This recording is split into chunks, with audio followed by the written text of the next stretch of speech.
I sent a so-called educational resource link to my online gaming buddy last month, one of those spicy videos I stumbled upon by accident but pretended was part of my workout research, and we ended up having the most unhinged conversation about the actress's flexibility, camera angles, and how trash most of these productions were compared to mine.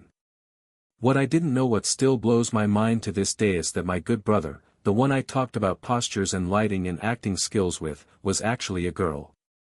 Not just a girl. Avery Mitchell. The school beauty. The one every guy at Riverview State drools over. But back then, I had no clue. On the morning of orientation, I was still texting him in the back of a rideshare, casually asking if he watched the link I'd sent the night before. Not bad, I said. But the lead actress was just meh. Mine was better. Hotter. More expressive.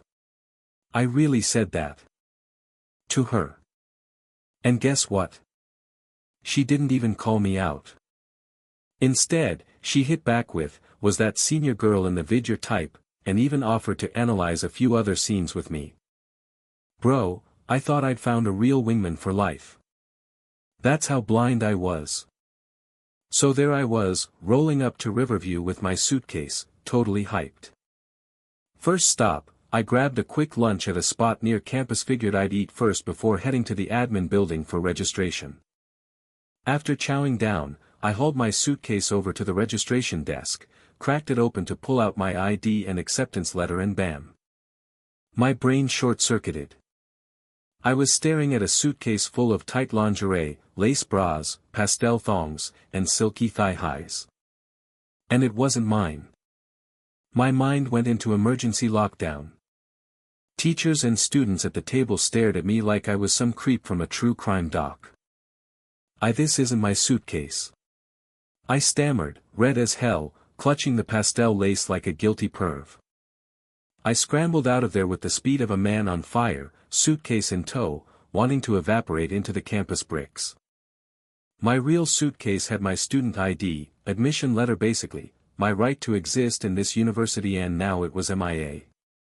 As I retraced my steps, I suddenly remembered a girl with a hat and a suitcase identical to mine sitting near me at the restaurant.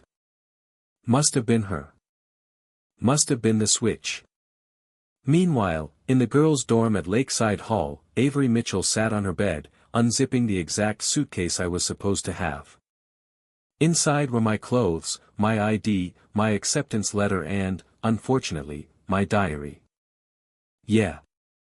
I write one. Go ahead and laugh. Avery picked it up, flipped it open, and read the first page, "Good Brother's Diary." She smirked. July 15th, met a bro while gaming. Dude's got my vibe. Mad chill. Totally down to earth. We talk about everything from games to vids to daily life. Avery kept reading, page after page, her expression switching between curiosity and amusement. July 20th, been hanging out more with my bro. Real solid dude. Might even say he's my bestie now. And then it hit her. The timing. The phrasing. 2 months ago, she also met someone online through a game. A guy who was weirdly just like me. Was it me? She skimmed further. July 22nd, my bro sent me a fire link. Said it was gold. I clicked it and almost passed out. 10 out of 10. Avery nearly dropped the book. That same day, she remembered Meher Online brother had sent her a similar link. It was official. Her good brother was me. And I had no freaking idea. But instead of returning the suitcase, she sat there, smirking like a cat who caught a very dumb mouse, and read on. August 3rd, bro keeps sending me more stuff. Like chill man, I have a limit. My body's giving up. I need to hydrate before I die. Avery laughed. That was exactly what I said when she messaged me late at night with another video suggestion. She scrolled more. August 17th, I swear my bro's a total maniac. Who TF shares this much research material? Bro's gone full degenerate mode. But I still click. I'm weak. Avery pouted. I'm not a maniac. Just a refined connoisseur of action cinema, she muttered to herself. Then she read my August 30th entry, last day of summer. Diary ends here. I hope college is lit. Hope I meet my bro one day. She hugged the diary to her chest with a satisfied grin. It was almost romantic in a weird, chaotic, deeply Gen Z way. At the same time, I was still running around campus like a lunatic, desperate to find that girl and swap back suitcases. But she was long gone from the restaurant. And my ID and future were slipping through my fingers. Then my phone rang. It was MS. Laura Dean, our freshman coordinator. Ethan Carter. Yes. I gasped. Your suitcase has been found. Come to the admin office. Never ran so fast in my life. When I got there, I saw her. The girl with the hat. But now, no hat. Just long dark hair, porcelain skin, legs for days, and a smile that could derail my GPA. She was stunning. And she was holding my suitcase. Mr. Carter, check if this is yours, MS. Dean said. Yes, yes. This is it. I stammered. Thank you so much, I didn't mean to, I'm really sorry. Avery's eyes locked onto mine the whole time, amused. She was enjoying this. Watching me squirm. It's okay, she said with a breezy smile. Happens to the best of us. Was it just me, or was she being flirty? I glanced away quickly. Nope. Not falling for it. She's just being nice. Probably laughs at guys like me with her hot friends. But damn, her smile really did something. The way she stood there, not mad, just chill, me heart had no business beating that fast. MS. Dean handed us our suitcases, wished us luck, and we headed out. But Avery paused outside the office, turned to me, and said, Hey. You owe me a meal, suitcase bandit. Oh. Right. Yeah, totally. My treat. Good, she said. Let's add each other on Whisper. That's our chat app. I scanned her code with shaky hands. Avery Mitchell. Wow. She added me with a smile. Text me tonight, she said, then walked off like a scene from a drama. Back in my dorm, I unpacked my real suitcase and let out a long sigh. What a day. My roommates were chill. Jason Brooks, Ryan Kim, and Nick Dawson. We cracked open some soda, ordered snacks, and chatted about school. Yo, Jason said, word is there's this sophomore named Avery Mitchell. Campus queen. Total knockout. Ice queen vibes, though. Don't even try. I froze. Avery Mitchell? I asked, pulling out my phone. Yup. That was her. The girl I accidentally stripped in front of. The one I promised dinner to. The same girl who had my diary. The same girl who was my good brother. And I still had no clue. I messaged her online account again. Bro, you at school yet? Let's meet up. You won't believe what happened to me today. Meanwhile, Avery sat in her dorm wearing tiny shorts and a messy bun, grinning at my message like a fox about to pounce. He doesn't know yet, she whispered, twirling her phone. Let's see how long I can keep this going. So I got back to the dorm, still riding the emotional roller coaster of, I saw lingerie in public, got judged by strangers, and now I owe a literal goddess dinner. My roommates, being the chaotic legends they are, were already cracking jokes about how to score with the Ice Queen, and I was half laughing, half praying they never find out the full story. After settling in, I checked my whisper messages again. Me, good brother, had finally replied. Or rather, Avery, still undercover, pretending to be just another dude online. I messaged him, her, saying, bro, I almost couldn't even register today, I'll tell you everything when we meet up.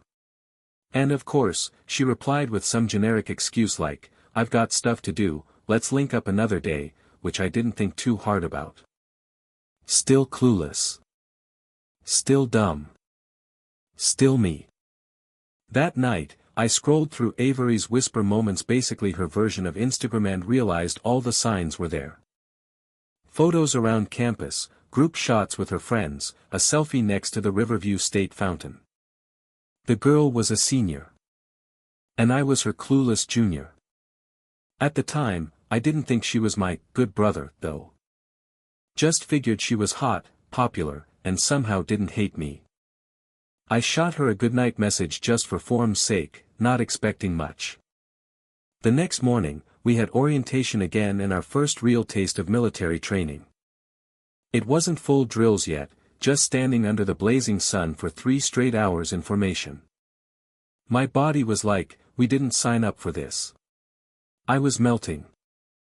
No joke, if you cracked an egg on my forehead, you'd get an omelet.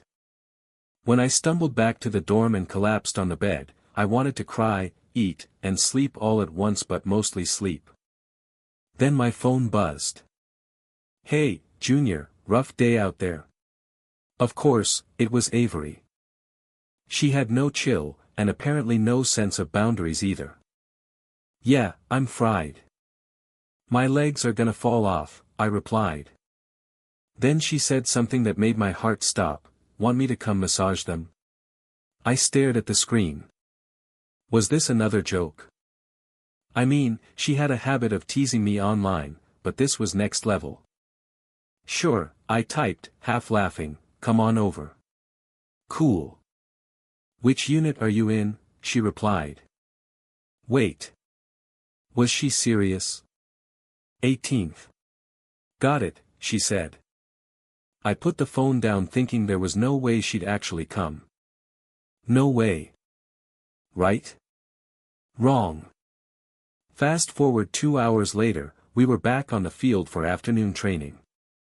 My lips were dry, my knees shaky, and my soul ready to ascend. During break, I saw her. Walking straight toward me in a tank top and skirt like some kind of mirage from a desert survival movie. Her legs were glowing. Literally glowing. The sun hit her skin like some K-drama filter and everyone around me froze.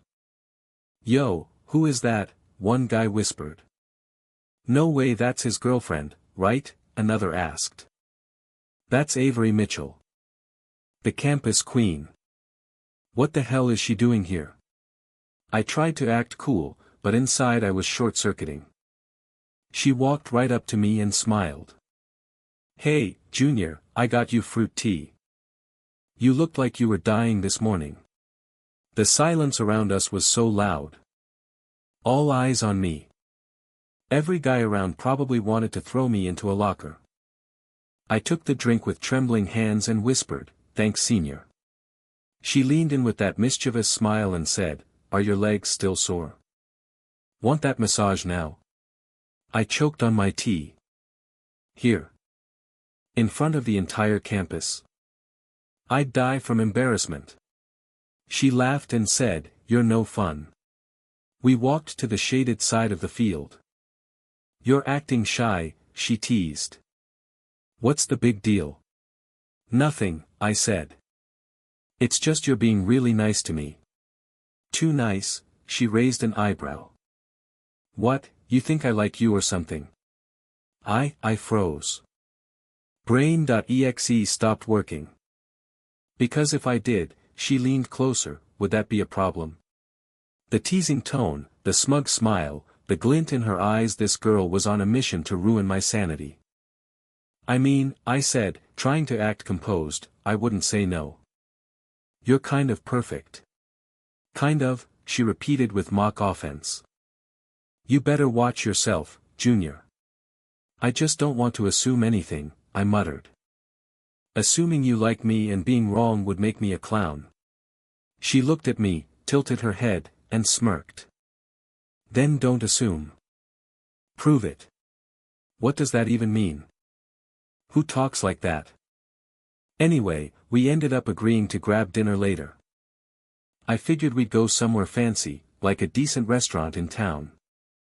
But no, Avery dragged me to Cafeteria 3, straight to a window where she confidently ordered 2 giant plates of braised chicken and rice. The auntie behind the counter squinted at us and said, "You finally brought your boyfriend, huh?" "Yup," Avery replied without missing a beat.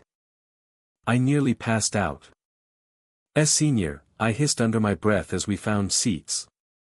"Why did you say that? Would you rather I explain our entire relationship to that auntie? She talks too much. Just go with it." I sat there dumbfounded as she happily dug into her food. Midway through the meal, I noticed soup at the corner of her mouth. Like an idiot, I handed her a tissue. "Senior, here. Can you wipe it for me?" she said, hands full of chopsticks. "You're joking, right?" "Nope." I sighed and leaned in, gently wiping her mouth like a Disney prince. The moment was weirdly intimate. Her skin was soft, her breath warm, and her lips curved into the faintest smile. "Thanks, Junior," she said sweetly. My heart exploded. "Don't read too much into it," she added, giggling. "You're fun to tease." "Oh, I'm aware," I muttered. "But 2 can play that game." We cleaned our plates, exited into the soft evening light, and strolled toward the quad. The sunset painted the sky orange and gold. Avery looked up and asked, "Ever seen the stars from the hill behind campus?" "No, you should," she said, smile softening. "They're beautiful. Like wishes you haven't made yet." That line hit different. I looked over at her and asked, "Why are you so nice to me, anyway?" She blinked. "Am I?" "Yeah.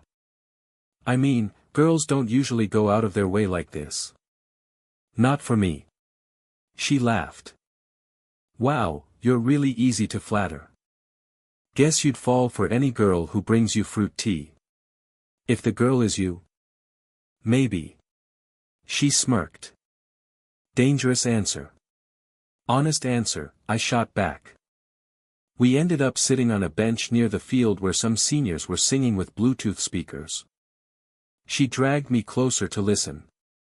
Then, to my horror, she raised her hand and said, "Can I sing one?" The crowd hushed. She picked a Tauja song, "Love is Very Simple." As the music played, she turned to me and mouthed something I couldn't hear over the speakers. But her eyes were fixed on mine. The moment felt unreal. The lyrics, the lights, the way her voice floated over the field, it was like every romantic cliché ever written came true at once. When she finished, applause erupted. And then she pulled me up and handed me the mic. "Your turn," she whispered. "Wait, what?" "Sing with me." I had no idea how, but I did it. We sang the chorus together. I forgot everything else. There were just her eyes, her voice, and this insane warmth spreading through my chest. When it ended, people clapped again. But I was already lost, caught in whatever spell Avery Mitchell had just cast on me. Later that night, when we sat on the grass watching the stars, she pointed up and said, "That one's mine. The brightest." "What about you?" "Still looking," I said. "Maybe it's right in front of me." She didn't respond. Just smiled. But that smile said everything. And for the first time since I arrived at Riverview, I started to hope that maybe this wasn't just a flirty joke or a senior teasing a clueless freshman. Maybe, just maybe, something real was starting. After that surreal duet under the stars, my brain was fried in the best way possible, and I couldn't tell if this whole thing with Avery was just teasing or if there was something more brewing beneath all the playful banter and flirtatious jabs, but either way, I was hooked, and walking her back to her dorm that night felt like the closing scene of a rom-com, all dreamy lighting and soft laughter. And when she turned around and waved with that effortless smile, I swear the whole world paused for a second just to make space for that moment, but the real kicker came when I got back to Oak Ridge Hall and found the guys still awake, eating chips, talking trash, and when I walked in, Nick was the first to ask, "Yo, wasn't that Avery Mitchell you were walking with?" And Jason's eyes widened like he'd just seen a UFO. "No freaking way, Avery." "As in the Avery?" and Ryan chimed in, "the Ice Queen with legs for days." "Bro, what kind of cheat code did you use?" And all I could do was give this awkward shrug like, "It's not like that, we're just friends," which immediately got me booed out of the conversation because apparently that's code for, "We're obviously dating but I'm pretending to be humble," and honestly I didn't even know what the truth was at that point, but before I could say anything else Jason leaned in with a smirk and said, "I heard from my girlfriend's dorm that Avery's been going out more than usual lately. You got her stepping out in the daylight, my guy," and I laughed it off but deep down I was wondering the same thing, like why was she giving me so much attention, and why did it feel so real every time she smiled or reached out or casually called me Junior, with that sing-song tone that made my brain stop working, and to make matters worse, military training had officially started which meant I was spending my mornings drenched in sweat and misery under the blistering sun. And I had no time to process my feelings, only enough energy to survive standing at attention while the instructors screamed about posture and discipline, and yet even in that hell, she found me again, walking across the field in short shorts and a flowy tank top with a fruit tea in her hand and a mischievous grin on her lips, and when she handed me that drink in front of my entire company, I swear half the guys fainted from jealousy and the other half just hated me on sight, especially after she leaned in and whispered, "Don't forget your dinner promise," before walking off like nothing had happened, and the worst part was that I couldn't even deny it anymore because when we were under that tree together, sipping tea and talking nonsense, I realized I wasn't just crushing, I was in trouble, serious, stomach flipping, can't stop smiling kind of trouble, and after training, she messaged me asking where we were eating and I, like an idiot, said, "Up to you," which led us back to the campus cafeteria because apparently her idea of a big dinner was 2 large bowls of braised chicken and rice, and when the lady behind the counter asked if I was her boyfriend again, she just said, "Yes," with the straightest face, and I swear I forgot how to breathe for a second, but I didn't say anything because there was something intoxicating about the way she said it, like it wasn't a joke this time. And we sat down at the same spot and she ate like a machine again, not caring about appearances or manners, just digging in and humming between bites like she was in heaven, and I just sat there watching her, trying not to fall harder, which obviously didn't work because then she asked me to wipe the corner of her mouth again and I freaking did it without hesitation, and afterward she looked up at me and said, "Thanks, boyfriend," with that sly grin that made my ears go red and my heart flip like a pancake. And when we were done eating she grabbed my arm and said, "Come with me, I want to show you something," and dragged me across campus to the quad where people were hanging out, playing music, and singing under the open sky, and she sat down on the grass like a goddess descending among mortals, patting the space beside her until I sat down too, and for a while we just listened to people sing, swaying to the music, and at one point she leaned her head on my shoulder for like 5 whole seconds and I felt like I'd been blessed by the universe, and when she pulled back, she didn't explain it or make it a thing, just went back to vibing like it was no big deal, and maybe to her it wasn't, but to me, that was everything. And later that night after I walked her back to Lakeside Hall and returned to my dorm, I barely made it past the door before the guys started throwing popcorn at me, demanding details, and I just shrugged and said, "We ate dinner and hung out," which of course made them lose their minds, shouting stuff like, "You're in too deep," and "She's into you, bro, wake up," and I tried to downplay it. But when I lay down in bed that night and saw her name pop up on Whisper with a simple, "Good night, Junior" speech balloon, I stared at that screen like it was a love letter from the gods, and I replied, "Good night, Senior," but left out the part where I almost typed, "I think I like you," because I wasn't ready to cross that line yet, even though it was clear I'd already crossed it emotionally, and the next morning she messaged me again, casually asking if I'd recovered from training and if I wanted to grab lunch after drills, and I agreed without hesitation, not even pretending to be chill anymore, because at this point I didn't care what the guys thought, I didn't care if people whispered, I didn't care if she was way out of my league, I just wanted to see her again, hear her voice, watch her talk with her hands while sipping fruit tea like she wasn't aware that the sun bowed down to her glow, and when she walked up to me after our morning drills with a new drink in hand and said, "You still owe me a proper date," I knew, without a doubt, that this was no longer just a joke or a prank or a game. Something was happening between us, something real, and I wasn't going to pretend otherwise anymore. Lunch with Avery wasn't just lunch, Anna Marie, it was a ritual, like some strange unspoken promise we kept making without officially agreeing to anything, and after the whole cafeteria incident where she boldly called me her boyfriend and I just kind of let it slide without dying on the spot, I started noticing little things I hadn't before, like how she always waited for me after training, how she remembered what kind of drinks I liked, or how her eyes lingered a beat too long when we made eye contact. And yeah, maybe I was overanalyzing, maybe I was just a freshman in way too deep with a senior who liked to mess with me, but it didn't feel like teasing Anna Marie. It felt intentional, like she knew exactly what she was doing and wanted me to catch on slowly, and the more time we spent together, the more that magnetic pull between us grew stronger. Like the moment we stepped onto the field during our nighttime walk and she slipped her arm through mine like it was the most natural thing in the world, and I didn't flinch or overthink it. I just let it happen, because if this was a dream, I wasn't about to wake up. And later, as we walked past the student club tables, she stopped to chat with a few friends and casually introduced me as my Ethan,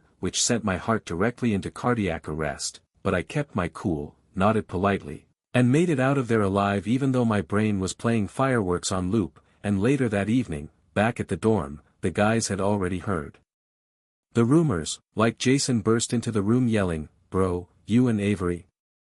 Real or cap?" And Ryan was holding up his phone showing some blurry photo of us walking together that someone had sneak-snapped on campus, and I just rubbed my forehead and said, "We're friends, okay? Chill," which obviously didn't convince anyone, especially after they saw Avery post a photo on her moments of her braised chicken plate from lunch with the caption, "Best meal I've had in a while, 2 hearts," and yeah, I wasn't tagged, but we both knew what that meant, and the worst part.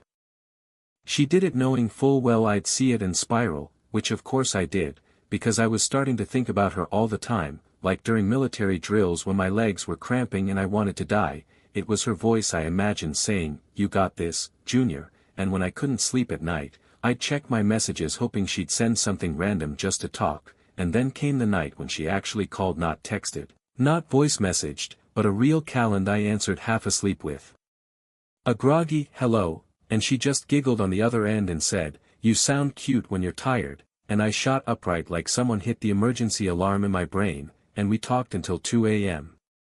About dumb things like childhood cartoons, our favorite snacks, why the left sock always disappears in the laundry, and somehow the conversation drifted to relationships, and I found myself confessing that I'd never really dated anyone before, not seriously, and she got quiet for a second before saying, "That's kind of sweet, honestly," and I don't know why, but that meant more to me than any compliment I'd ever received. And the next day, she brought me a little care package, vitamin water, a cooling patch for my neck, and some aloe gel, just in case the sun murders you again, with a note that said, "Don't die yet, dinner's on you next time," face blowing a kiss, and I swear I reread that note 5 times before tucking it in my desk like it was some sacred relic. And just when I thought things couldn't get weirder, she found out I played online games and asked for my username on Whisper, and the moment I told her, she laughed and replied, "Oh, I know," which completely threw me off, but she quickly covered with, "I looked you up on the leaderboard,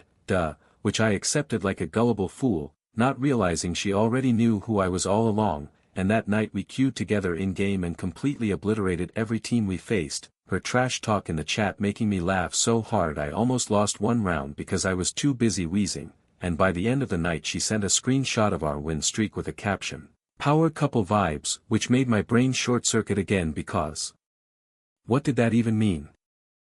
Were we a couple now? Was that still part of the tease?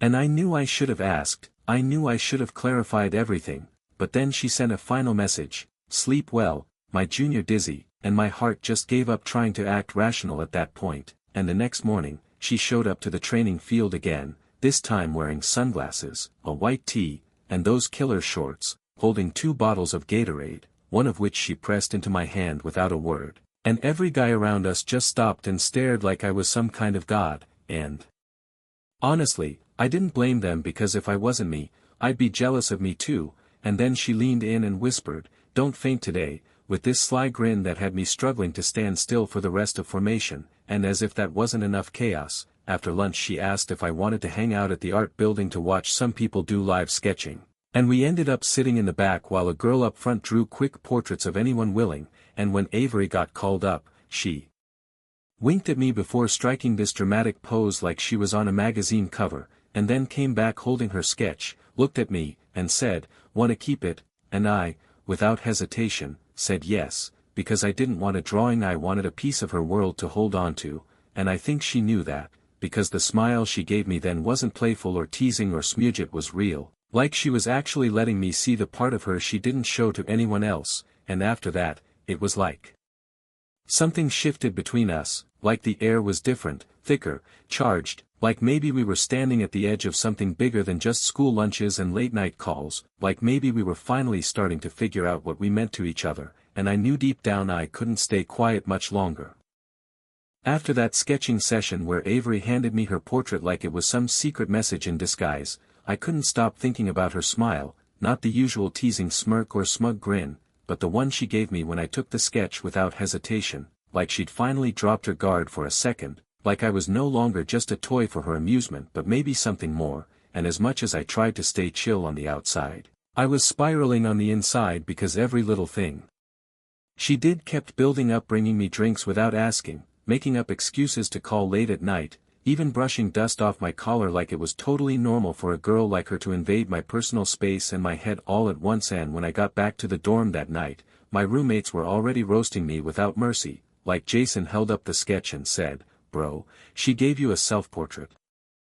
That's girlfriend behavior," and Ryan was like, "I bet she drew hearts in the margins too," while Nick just nodded slowly and added, "You're doomed, man. That girl's got you wrapped," and the thing is, they weren't even wrong, but I didn't know what to call this. Were we dating, were we just close, or was I just the fool falling faster than she was even willing to catch? And part of me wanted to ask her straight up, define us, put a label on whatever we were doing, but the other part, the bigger, dumber part, was terrified that if I asked, she'd laugh and say, "You really thought this was serious?" And I wasn't ready to hear that, so instead I kept playing along, messaging her that night about how fun the sketch event was, how I never knew she could pose like a magazine model, and she replied instantly with a photo of her pouting face and a caption, "Only strike poses for my favorite junior face blowing a kiss," which sent my brain into instant meltdown mode again, and I swear the way she was playing me like a damn violin had to be illegal. And the next day during training when she showed up in another show-stopping outfit with fruit tea in hand again, I started hearing whispers behind me, like, "That guy's with Avery again," and, "Is he her boyfriend or her butler?" And I didn't even care anymore, let them talk, because the moment she handed me that bottle and smiled like I was the only person on earth, everything else just faded out. But that peace didn't last long because the guys suddenly brought up something that shifted the energy completely. Nick mentioned his girlfriend wanted to organize a casual meetup between their dorms, a small mixed gender dorm social, nothing crazy, just games, snacks, chatting, and instantly Jason jumped on board, saying we needed to build connections, and even Ryan agreed, but when they turned to me, I hesitated, because how could I explain that my heart was already attached to someone who might not even see me that way, and if I went to this event and talked to other girls, would that make me look like a player or just someone trying to move on from a maybe that never confirmed itself? But I didn't want to seem weird, so I just nodded and said, "Yeah, sure, let's do it," even though it felt wrong. And when I messaged my good brother online, yes, still not knowing it was Avery, I asked if they'd ever had one of those confusing in-between flings where you don't know if you're friends, flirting, or full-on dating, and the response I got: "You already got a senior bringing you tea in public. You still don't get it," which made me stop and reread that sentence like 10 times because it sounded way too familiar, too personal, and for a split second I felt this weird hunch like maybe my good brother knew too much, but I shrugged it off, chalking it up to coincidence, and just replied, "I don't want to assume, bro. What if I'm just the latest toy she plays with before she gets bored?" And my good brother typed back, "Then maybe she's scared of being the one who falls first," which hit me harder than I expected, like, what if Avery was scared too? What if all this joking and teasing and denying feelings was just her way of protecting herself from rejection, and I wanted to believe that, really, but then I got another message from her, asking if I was free that evening, which I was, but I remembered the dorm social plan and told her, and the next few minutes of silence on her end made my stomach twist because when she finally responded, it was a simple, "Oh, sounds fun," with no emoji, no teasing tone, just that cold polite message that made my chest ache a little, and suddenly I wasn't excited about this gathering anymore, but I still went, sat around with the others, made dumb small talk, laughed when appropriate, but every time I looked at my phone, there was no new message, and I could feel the distance growing like a wall I couldn't see but could feel pressing down on me, and just when I thought maybe I'd screwed it all up, I got a notification Avery had posted a new moment, a photo of her at her desk, looking out the window, captioned, "Some people always find time for others. Some don't," and I knew immediately that was about me, and I almost left the social on the spot to run to her dorm and explain, but then another whisper message popped up me good brother, again saying, "Bro, just so you know that senior girl probably thinks you're not serious," and that's when everything hit me at once, because suddenly all the sarcasm, the references, the way he always knew exactly what was happening, the timing it all lined up and I just sat there staring at my screen as it finally clicked, the realization hitting like a lightning bolt, and I whispered, "No freaking way Avery," and right then, I got one last message, "Guess you finally figured it out, huh? Took you long enough smirking face," and I sat there, mouth wide open, phone in my hand, while everyone else in the room was laughing at some stupid party game, and I was having the emotional equivalent of a nuclear meltdown, because now I knew me good brother, my online confidant, the one I shared everything with, the one I asked for dating advice from, the one I said, "Bro, you won't believe this hot senior brought me tea again," was Avery Mitchell the entire time. The moment that final message hit, "Guess you finally figured it out, huh? Took you long enough smirking face," I literally dropped my phone on the dorm bed and just stared at the ceiling in absolute shock, like everything that had been messing with my brain for the past 2 months suddenly made perfect, horrifying, hilarious sense, and it felt like all the messages, the teasing, the crazy timing, the intimate comments from my good brother, they weren't random, they were her, Avery, the whole freaking time. And I didn't know whether to laugh, cry, or launch myself out the window. But before I could even decide, I got another whisper ping from her, "So are you mad?" And I didn't answer right away because I was still processing the fact that the girl who'd seen every unfiltered part of my personality, the one I sent action film links to, the one I ranted to about my non-existent love life, the one I praised like crazy for her long legs and insane curves, was the actual girl I'd been looking straight at in real life every single day without realizing it, and instead of replying with logic, I just shot back, "I'm not mad, I'm mortified," and then, "You seriously let me say all that wild stuff to you?" To which she replied, "You were hilarious. I didn't want to stop you. Besides, you said I had big buds and long legs." I took that as a compliment, followed by 3 laughing emojis, and I wanted to melt into the floor, but also, some twisted part of me respected the level of commitment she had to the bit, and then she messaged, "Wanna talk in person?" and I just said, "Where?" and not even a full minute later, she responded with, "I'm outside." And I rushed to the window like some 2000s high school movie, and yep, there she was, standing outside Oak Ridge Hall in her usual flawless, casually sexy style, holding her phone, smiling like she just pulled the ultimate prank and was waiting for my reaction, so I bolted downstairs like my life depended on it, swung open the door, and there she was, arms crossed, head tilted, eyes sparkling, and before I could even say anything she leaned in and whispered, "Hi, Junior," and for a second I forgot how to speak English, but somehow I managed. "I can't believe you played me like that," and she just smirked and said, "You loved it," and honestly, I kinda did. And then she pulled me by the wrist and said, "Let's go somewhere private," which, let's be real, sent a lightning bolt down my spine, and the next thing I knew, we were back in her dorm room at Lakeside Hall, doors shut, blinds drawn, me sitting stiff on her desk chair while she casually changed into silk pajamas in the corner like it was no big deal, humming like she wasn't blowing my mind with every second that passed. And when she sat cross-legged on her bed, still drying her hair from a recent shower, she looked up and said, "So, do you still think your good brother is a guy?" And I choked out, "Nope, definitely not," and she laughed, tossing me a pillow, "Idiot, and I was like, "You've been playing both roles this whole time," and she shrugged, "You said you wanted a best bro and a dream girl, so I gave you both, and damn if that didn't hit me square in the chest." And for the first time since this insane situation started, we dropped the teasing, just sat there quietly. Both a little awkward, both realizing that now the veil was gone, things couldn't go back to the way they were, and after a long pause I asked, "So now what?"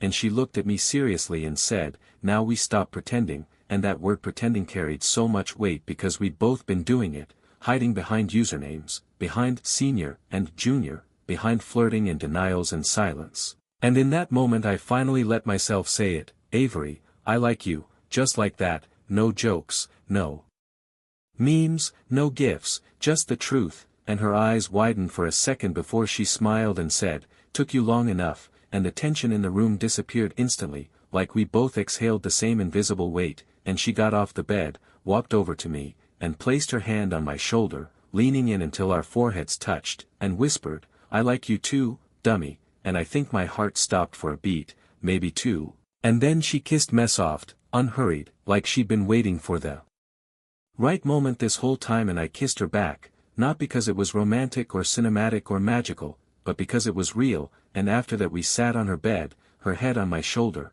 fingers intertwined, watching some random video we didn't even pay attention to, because we were too busy quietly freaking out about everything that had just happened, and when I got back to the dorm that night, the guys swarmed me, asking what I'd been doing, why I smelled like shampoo and flowers, and I just said, "Long story," while smiling like an idiot, and later, when I got back on Whisper, I typed one final message in our chat history, "Good brother offline.